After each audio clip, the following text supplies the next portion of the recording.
हबीब सल्लल्लाहु अलैहि मुहम्मद सल्लल्लाहु अलैहि वसल्लम। मगरिब के बाद 6 नवाफिल।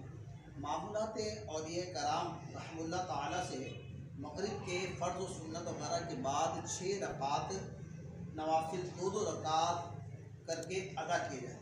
पहली 2 रकात में सबसे पहले ये नियत कीजिए, या अल्लाह इन 2 रकात की बरकत से मुझे दराजी उम्र बिल खैर अता फरमा। दूसरी 2 रकात में ये नियत फरमाइए, या अल्लाह अज़्ज़ व जल इन 2 रकात की बरकत से बलाओं से मेरी हिफाजत फरमा। तीसरी 2 रकात में ये नियत कीजिए, या अल्लाह इन 2 रकात की बरकत से मुझे अपने सिवा किसी का मोहताज न कर। इन 6 रकातों में सूरह फातिहा के बाद जो चाहे वो सूरत पढ़ सकते हैं। बेहतर ये कि हर रकात में सूरह फातिहा के बाद 3 बार सूरह इखलास कुल हुवल्लाहु अहद पढ़ लीजिए।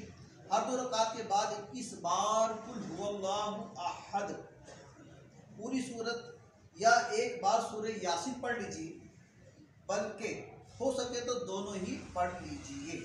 ये भी हो सकता है कि कोई एक इस्लामी भाई बुलंद आवाज़ से सूरह यासीन शरीफ पढ़े और दूसरा खामोशी से सुन ले, ये भी हो सकता है। और खामोशी का मतलब ये है कि खूब कान लगाकर सुने। इसमें यह ख्याल रहे कि दूसरे इस दौरान ज़बान से सूरह यासीन वगैरह कुछ भी ना पढ़े। और ये मसला खूब याद रखें, जब कुरान करीम बुलंद आवाज़ से पढ़ा जाए तो जो लोग सुनने के लिए हाजिर हैं इन पर फ़र्ज़ ऐन है कि चुपचाप होकर कान लगाकर सुने। प्यारे इस्लामी भाई, ये इंशाअल्लाह ताला बहुत फ़ायदे की बात है, और इंशाअल्लाह रात शुरू होते ही सवाब का अंबार हो जाएगा।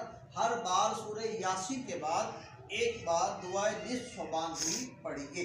प्यारे इस्लामी, अल्लाह ने चाहा तो मगरिब की नमाज़ के बाद आपकी मसाजिदों में भी तरकीब होती है, इस्लामी बहनें अपने घरों में तरकीब बना सकती हैं। इंशाअल्लाह इससे बेशुमार फ़वाइद हैं। अल्लाह पाक की 6 रकात हमें पढ़ने की तौफ़ीक़ अता फ़रमाए। सल्लल्लाहु अलैहि हबीब सल्लल्लाहु अलैहि मुहम्मद सल्लल्लाहु